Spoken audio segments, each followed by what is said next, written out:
The following is a Comfortably Zoned Radio Network production. We are back. Bronx Roots with Michael Preminger and David Hubler. I'm Ralph Tycho with the Comfortably Zoned Radio Network, and I'd like to introduce the two gentlemen who are with us today, Michael Preminger and David Hubler. Hello. Hello, hello. Hi. I'd like to talk about everything other than caterpillars. However, I was a friend of mine, because I'm allergic to caterpillars. A friend of mine sent me a link to and you can find anything on the internet. Remember David Susskind? Sure. Yeah. I guess it was a local show in New York. I know it was out in New York. In 1970, he had one episode was about Jewish mothers. And here's the reason that I brought it up. One of the guys, Mel Brooks, said he never knew he had, I think it was Mel Brooks, said he never knew that he had furniture till he was 34 years old, because everything was covered. All the furniture was covered. Now, my parents never did that, and the reason I'm bringing it up, the first time that I saw something like that, and David will know the name, was at a fellow named Jeffrey Bell's house. Sure. I went to this kid's apartment, and all the furniture was covered. And I think you had to take off your shoes. Was it plastic or fabric that covered it? It was plastic. Plastic, of course. You could see plastic. the furniture, but you couldn't see it. And for some reason, you also had to take off your underwear. It was a very strange apartment. And so you could see the furniture. And I remember I couldn't sit and I couldn't walk anywhere. I couldn't wait to go out in the hall. I can't remember. There were some people in my street who also had this plastic. Everything was covered in plastic. The trouble was, you couldn't sit on it. You'd keep sliding off onto the floor because it was so slippery. You'd stick in the summer with the humidity. Well, you'd stick, right. Yeah, or you'd stick if you were wearing short pants. Right. In the winter, zip. Yep. And it would be like taking off a Band-Aid when you stood up. That's right. Yeah. You had to stand up very slowly because you. But in the winter, you get up onto the floor right away. Plastic cover with you, right? Yeah, and even the cushions had plastic covers on them. Oh, well, yeah. if you take those plastic covers with you down to the draft board, then you got something. Look at not for us. Write it down. I don't want to be mean, but there was one guy we knew. I dated his sister. She was covered with plastic.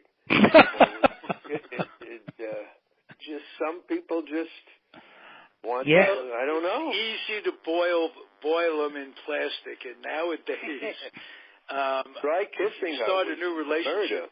You better boil the person.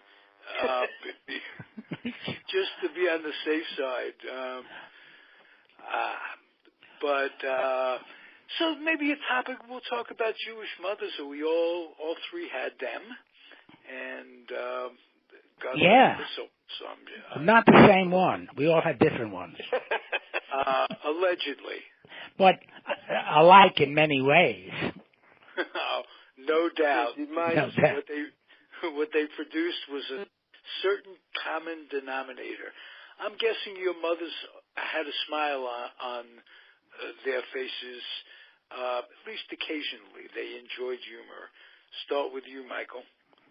Oh, yeah, and as a matter of fact, the smile, a thing that I have always remembered whenever I would talk to my mother on the phone. This is once I got older and I had moved out here to California, and she would always end the conversation with, "Give me a smile,"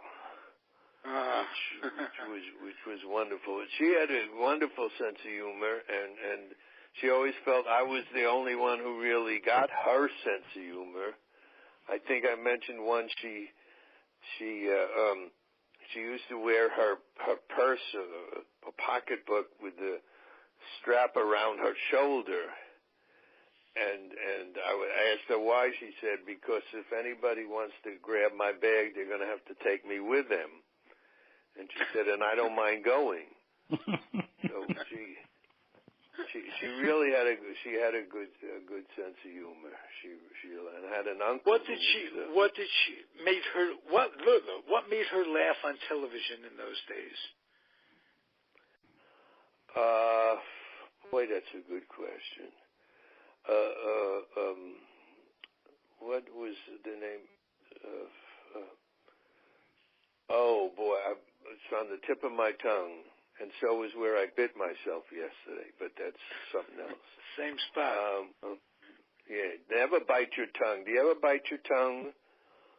I don't mean when people say bite your tongue. I mean bite. Really bite your tongue? Yeah. No, you keep stuff inside you, you'll explode. Why do we do those things? I don't understand. Yeah. Why not say it all? What was Marlon Perkins' show? Zoo Parade? Marlon Perkins from the Lincoln Park Zoo in Chicago. And that's they had all the these show that made my mother laugh. That was when the hyenas were. Oh boy, she would break up. I'd have to get her a glass of water. She was laughing so hard. With both of you guys, did make her laugh. Sid Caesar. I don't know if she ever liked him that much. She thought he was a little. I don't know. But what did make her laugh was Father Knows Best. Because she said, "Who are those people? Those people where the husband comes home and the wife is with an apron and everything is nice in the house and dinner's ready." She said, "Who are they? Who lives like that? Where do they come from?" She worked. Well, when things were dull, we had this contest to see who had the better job, Ozzie Nelson or Robert Young on Father Knows Best, because you couldn't tell who worked. And I mean, Ozzie Nelson was always there, walking around in a sweater in California. I don't know why he was wearing, but he wore a sweater all the time. And Robert Young would come home from work with a shirt and tie and a suit on, but you never knew what he did. Where he worked. No. Maybe he didn't. Maybe he just left in the morning. I think he might have been going to medical school, medical school part-time. He was a traffic school instructor. Could have been. There you go. In Springfield, where he lived. Right. Everybody lived in Springfield on television, In Springfield, they had no jobs. They always looked. No jobs. Yeah, that's good way to go through life, as a matter of fact. Good work if you could not get it. My mother loved one watching. other thing that they mentioned on the Susskind show, and I've noticed this, that not that Mel Brooks' observation was unique, but he said his mother was very short. She was the height of Michael Dunn. Remember Michael Dunn? Yes. A lot of Jewish mothers seem to... or now that getting around the same age, but a lot of Jewish women seem to, some people shrink an inch or two, but I think Jewish women shrink about 1.5 feet when they get to about 70. And they hide behind like teapots. They're so tiny. I go to a Jewish home, and the ones who are walking, you trip over them. I've never... They're like little R2-D2s. Yeah, oh yeah. What? They're like little R2-D2s. Why are they so tiny? What happens? I think it's that Eastern Europe. The voice and the attitude remain. So there's this a Chihuahua dog barking at the biggest dog on the block. They're tiny, but they don't know they're tiny, and they're fierce from within. Very funny. Well, I'll tell you, in our neighborhood, I don't think, Michael, back me up on this, I don't think any one of us reached 6 feet tall. In fact, when my youngest son was in town doing a show over at the Daughters of the American Revolution Hall there,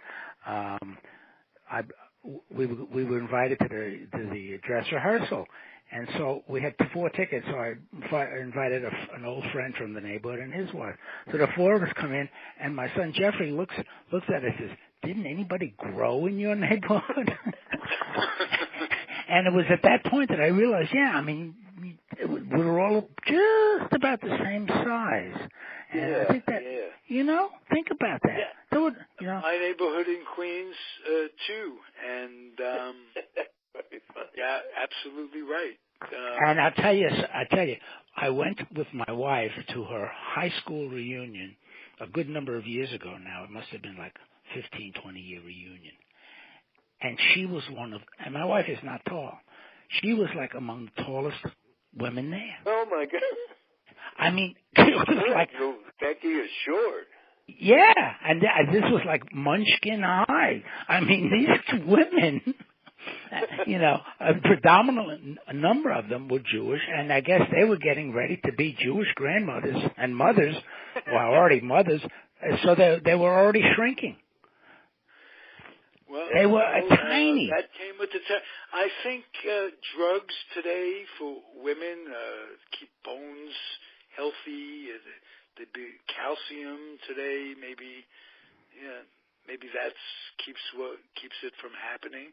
Or maybe it is still happening with women who are our age, who have reached middle and upper middle. Middle, we call it. Middle. Right. Alive. I know a guy whose last name is Stephen. Alive.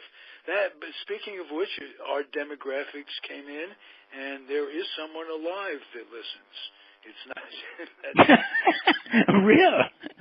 Can we send them a gift or something? I was as surprised as anybody. Don't worry about it. The whole station is made up of a minion of folks, all with our seichel, all with our brains, who just relive the past and talk about how things were, and mostly it centers around baseball and what have you. Can I tell? Can I just say that there were 2 guys who 6 feet in the neighborhood? I don't know. They must have been snuck in or something. There was Arnold Silverberg. Do you remember? Oh, yes. Mm-hmm. And Bruce Norton. Yes. Maybe he was only 5'11" or so, but he would get a lot of rebounds because he was tall. That's right. And I would make fun of him until he was in his late 30s. I would just call him. And how big was Jerry? How big I don't was like you the kid from Loyola of Chicago? Oh, Jerry Harkness, but he wasn't in our neighborhood. I mean, you were talking localized Bronx. Jerry Harkness was a good 6 foot something. I don't recall exactly. He was going to go to yeshiva. And then 6'3", yeah, he could have been 6'3", right? Yeah. No, but I was going to say he was going to go to yeshiva, and then Loyola just snuck him away. As a transfer student. Yeah, he was. I didn't know that. I didn't know. All right. Cal Abrams was Jewish on the Brooklyn Dodgers in the 50s, right? Who was this? Cal Abrams. Cal Abrams, yeah. Uh-huh. Yeah, we have an interesting dynamic here. The 3 of us.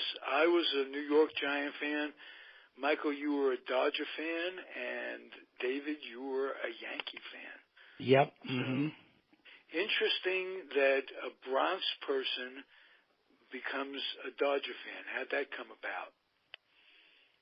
I think it came about because the Yankees were always winning, and I was always, I don't know why, from the beginning when I was young, I was for the underdog. And it seemed that the Yankees were just, the General Motors, I think people would call them, of baseball. U.S. Steel. You wanted to see somebody else win, and plus I just The first ball player that I remember really becoming a huge fan of was Jackie Robinson. And, you know, as we speak, this is Jackie Robinson Day in baseball. Ah, that's right. Where everybody wears number 42 in his honor. Mm-hmm. Which makes scoring a game almost impossible. Because you can't tell, especially the opposing team. If you know the guys on your team, but another team comes in and they're all wearing 42, it's like a nightmare. You can't keep score. You don't know who's right. Imagine how hard it is for the guys on radio. Announcing. Yeah. Yeah, if you don't know the guy's face, a new guy comes up from the minors or something. Sure. They'll have number 42 on the scorecards. You know, that the press hands out. Who's this guy? Number 42. I don't know. They're all 42. What's your memory of Jackie Robinson? Early memories, Michael. Just the way he played. I can't think of anything. Bad enough. And he could take a game over in his very hands, and very few before or since could do that. Right. Mays could, Ricky Henderson could. And I love Duke Snider because that was the nickname my uncle gave me he called me Duke when I was a little baby. Oh. Because he wanted me to be royalty, but we had him shot. So as good royalty would do much, if they disagree in any way. One of my summer dreams was with a friend of mine. The two of us were going to go out to California and pick avocados. Duke Snider had an avocado ranch or farm, I guess you'd call it. Oh wow! And that was one of our goals, but we never did do it. But we just talked about it every year, you know, when school was let out. Hey, let's go. Oh. Yeah, Do you like avocados? I'd never tasted an avocado. I didn't even know what it looked like. I mean, who had avocados in the Bronx? Oh, never heard of him. No. I never heard of him until I got to California. Sure, of course. And especially since it was green. I mean, you know, kids don't eat green food. So. Yeah, here's another thing I never heard of. Do you eat avocados food. What's that? I just never heard of Mexican food growing up in New York. Do I eat avocados today? I eat it like a dip sometimes. But I hear it's very, very high in calories, so I don't eat too much of it. But I don't make it. I mean, we go to a Mexican restaurant. They always put a bowl of this green stuff in front of you. Right. I'm not a fan. I don't even know how you would eat the thing other than to grind it up and make some sort of paste out of it. Oh, you just cut the fruit and you like a slice and put it next to your sandwich or something. They do that out here.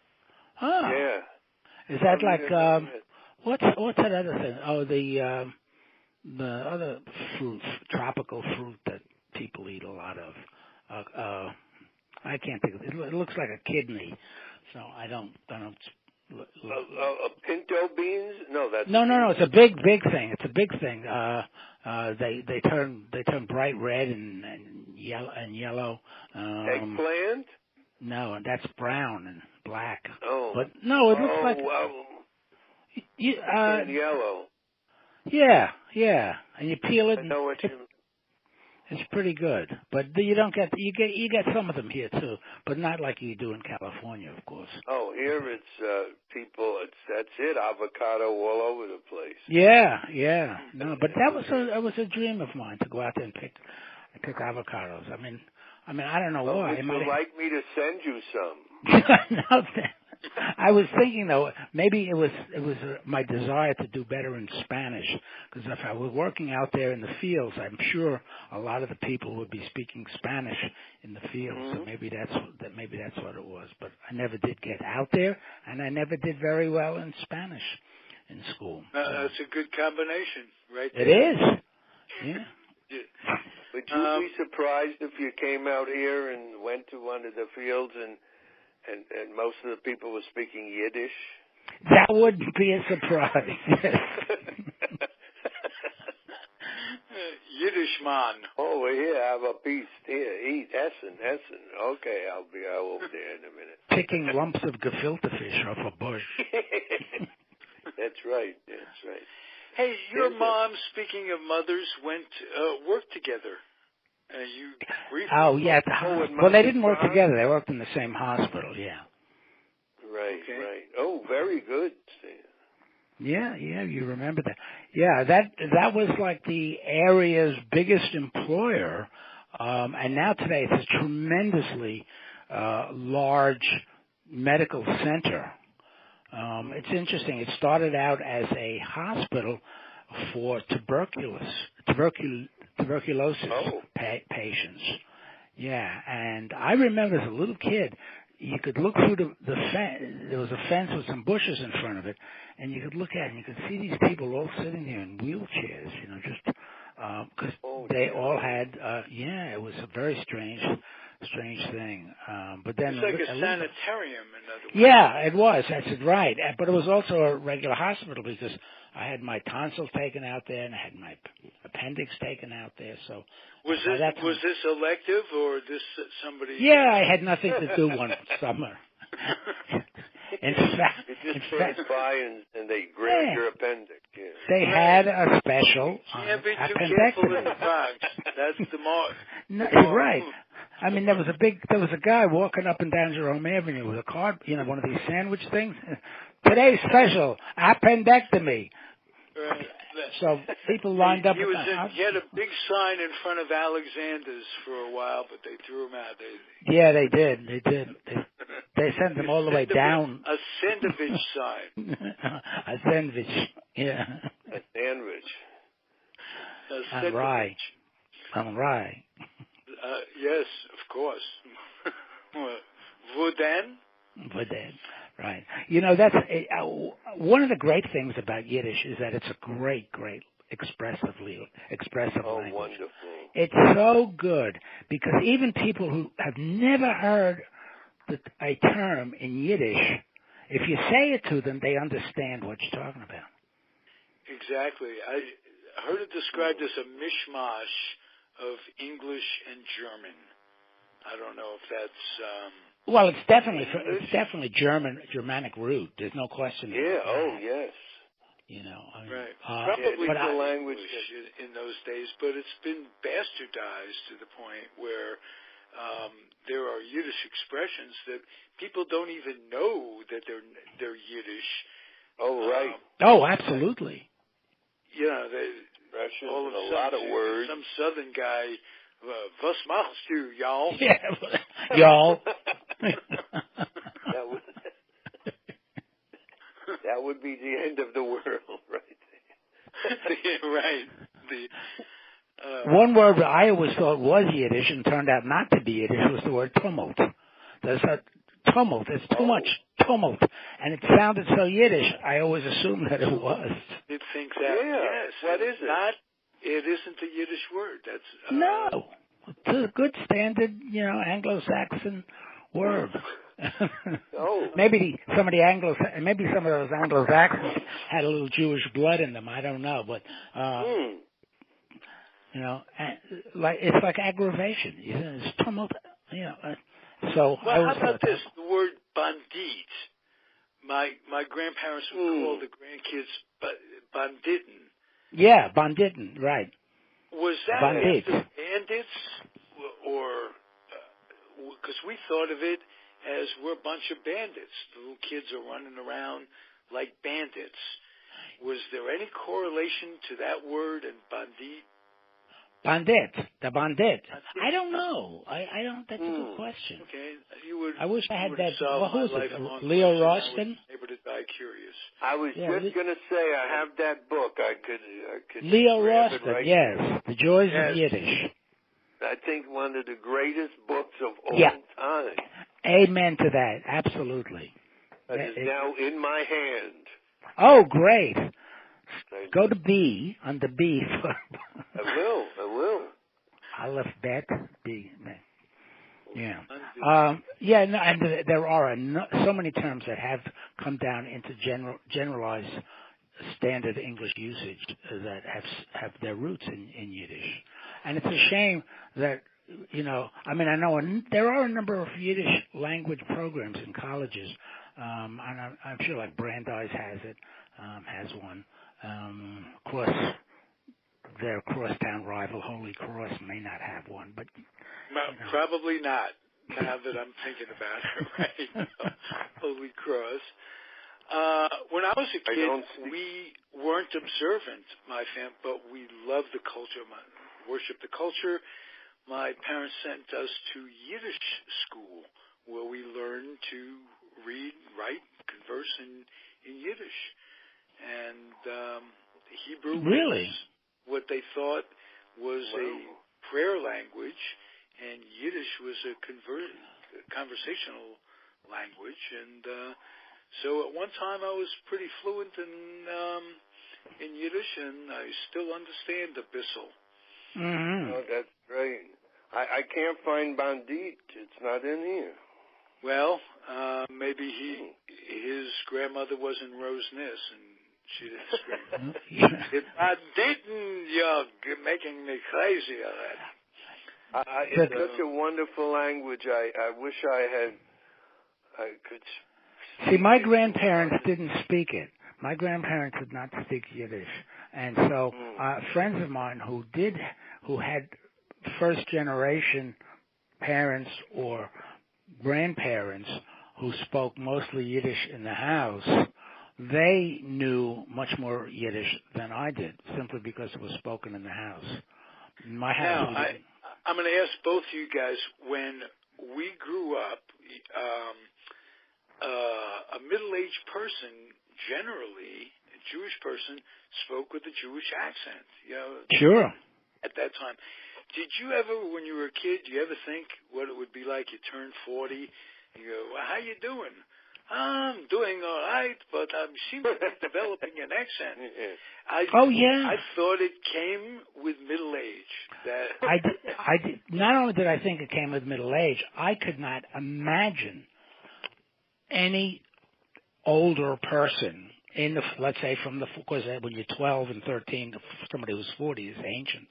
But I could not imagine anyone who reached that golden age who did not speak with a Yiddish accent. I mean, I would think about, older farming people out in Minnesota or someplace. And really, and I'd say, they don't speak. They have to speak with a Yiddish accent. That's the only way you can go, And I always thought of writing a short story about a guy who, as he gets older, starts speaking Yiddish. Takes over his whole life simply because he has no control over it. But I don't know enough Yiddish to do that. Well, you know enough English, so your assignment, David, is to write us some radio theater that the three of us can perform. Well, I was trying to think from last week, I was trying to think of lyrics to Pesach in Panama, and I haven't come up with a good...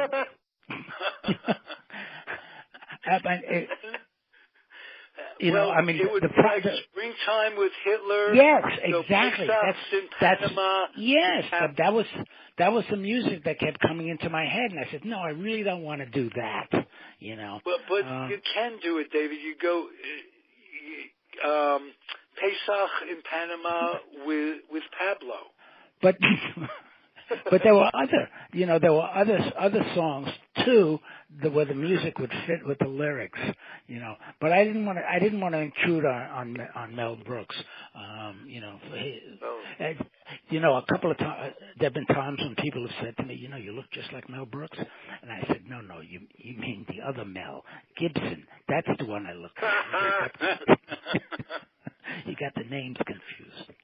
But no, seriously. Yeah, I right away, that's who I thought of was Mel Gibson, by the way. Sure, well, that's because you've never seen me in person. No, that's because I'm legally blind. Oh, okay. Then I don't mind sending you pictures. Boy, so the two of you. That's why radio is so great, because you could use people use their imaginations what we look like. You look like Mel Gibson. I look like Rock Hudson. well, maybe that's a poor guy. No, who knows? He was a good-looking man. But Mike, did you listen to the old radio shows growing up as a kid? Did you listen? Because I was just going to talk about. Remember the show Baby Snooks? Yeah. Mm-hmm. Yeah. And there were a bunch of them on. Before my time. There were a bunch of these shows on between like 5 and 6 o'clock in the afternoon. Oh yeah. But Baby Snooks, I don't know why but that was I thought it was a baby talking, but it was Fanny Bryce. Right. Right. And boy, I know it makes me sound like I'm 110 years old, but what? Yeah, Funny Girl. Yeah. Yeah, she did that show. Yeah, you always wondered, what did these people look like? William Conrad. Yeah, right. The Lone Ranger. There you go. No, he actually was the original Matt Dillon on Gunsmoke. Oh, okay. And he did. I think he did the Lone Ranger for a bit. I take that back. He didn't. But he was definitely the original Matt Dillon on Gunsmoke. And if you know what William Conrad looked like, I mean, he never would have made it on the TV show. Yeah. They tried him as the Lone Ranger. They put him on Silver, and the horse passed away. Yeah. And that's how Peter was when they said, this is not going to work. No. That's how Peter was born. They came out and investigated. They said the guy had a fat ass. You should have known. Who is this? Peter. Sorry. Peter? Peter. Peter. Oh, yeah, that. Yeah, People for Ethical Treatment of Animals. Yeah. Hey. William Conrad is the poster boy for that, as a matter. Yeah, they actually tried to get him on a horse with a hoist. But he couldn't ride off of Ohio Silver because the horse was on his knees. The horse was, leave me alone. What's the matter? Oh God, yeah. Well, we couldn't find a horse with a hoist, so we had to put the horse in the hoist. But they were wonderful shows. Yeah, all these voiceover people to this day. The people who do voiceovers, right. you Credit what they look like. And I went. Yeah, and the unsung heroes of all of those shows were these sound effect guys who did these wonderful, they would shake an aluminum sheet for lightning, and they had like coconut halves on wood, the clopping of horses. I mean, they had a million. Yeah, and these shows were so realistic that even today, there's an NPR program on Sunday night that has a whole bunch of them from 6 p.m. East Coast to 11 o'clock, one show right after another. And but the ones I used to like to listen to were between 5 and 6 in the afternoon, when they had like Bobby Benson's B-Bar-B Riders and Straight Arrow and a whole bunch of these 15-minute shows. And before we got a television, that's what I would listen to in the afternoon, just after I came home from playing, and before I had dinner. I don't remember. When I was a kid, and this is before I became a professional name dropper. I was just a kid then, but my cousin wrote for a show that you guys may remember, Racket Squad. Oh, sure. Yeah. And he became a producer in Hollywood later on from that start. But that was big time in those days. Radio paid big bucks to these performers. Oh, yes. I'm sure. In fact, one of the shows they normally have on their Sunday review of old radio shows with things like Lux Theater of the Air and they had the top Hollywood actors and actresses either recreating the roles they played in the films or using them in other adaptations of films. James Stewart appeared any number of times, and I can't remember any of the other names, but you'd recognize them instantly. And they did this in many cases before a live studio audience, and all they would be doing would be standing there in front of a microphone with the script in their hands, right. and people loved it. But their voices were so well trained. Oh, sure. Like the NBC announcers, Don Pardo and those people. It was just a career in itself. yes, yeah. Getting every word, every syllable right, and when to emphasize and all that other stuff. There's one guy that I love, and he's always on for like truck commercials because his voice is like down in his ankles. You got a Ford F-150 truck, and he's on there. Anytime you see these truck commercials, it's always some guy whose voice is. Hey, Michael, you're going to recognize this from traffic school. They had these films that you'd play the students to take up part of the day, and there's a voice, the guy that does the commercial, the black gentleman on he does Allstate commercials or Dennis, whatever it is. Yeah, Red Asphalt guy. He played TV. He was one of the first TV black presidents. He played on a series. He was a president of Hasbirth or something like that. Yeah. You're right. Hayes.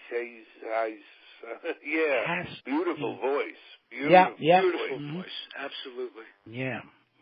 So he did. That's right. He did the Allstate. I used to speak like that, but I gave it up. Right for Lent, as a matter of fact. For Lent. That was your first time you gave up anything for Lent, and it's been a lifetime of giving in since. You're a wonderful Catholic human being, sir. I think I told this story when I went to college. My speech teacher actually did change my voice. He worked on my accent and things like dog and coffee and stuff. And at the end of the semester, he taped me, audio tape, and was so thrilled, and so was I, that he grabbed me. I remember and took me down the hall at the speech department. He said, because he played the tape from the beginning of the semester and then at the end, and it was almost a different voice. It was much richer, and it was, but unfortunately, I didn't continue to follow up with it. I let myself slide. But you can change. Oh yes, absolutely. I don't recognize a distinct New York / Bronx accent in either of you guys. Really? Yeah, no, especially you, David. Oh well, that's interesting because I will open my mouth to cough, and somebody say, "You're from New York." That's hysterical. Maybe that's because you're not covering your mouth when you cough. Maybe that's what they mean. I still get, and I guess David does too, get, maybe not as much anymore, but I would open my mouth, like hello, and people, what part of New York are you from? Mm-hmm. In fact, I too took some lessons when I started to do programming for at VOA. They wanted me to get some not just changing the way I spoke, but also for breathing exercises, so that I could read newscast or something like that without coming in the middle. No. So and I thought that was very helpful. They did a pretty good job with that. Well, we solved the breathing into the microphone problem by elimination, by the process of elimination on this morning's show earlier on, David. A little callback. People on there will oftentimes breathe into the mic. Right. And, so, not unusual. No, but all you have to do, gentlemen, for not breathing into the mic this morning. This has been, as usual, one of the highlights of my week. Well, I love it too, and it's always Me good too. to talk with Mike. Yep, we always have a good time. Glad to do it, and I just want to say thank you for listening out there. We'll be back next week. The show is called Bronx Roots. The hosts are David Hubler and Michael Preminger. I'm Ralph Tycho, the weak link of it all at the Comfortably Zoned Radio Network. Adios, everybody. See you next week. Bye-bye. Okay, Keep bye. eating guacamole. Bye-bye.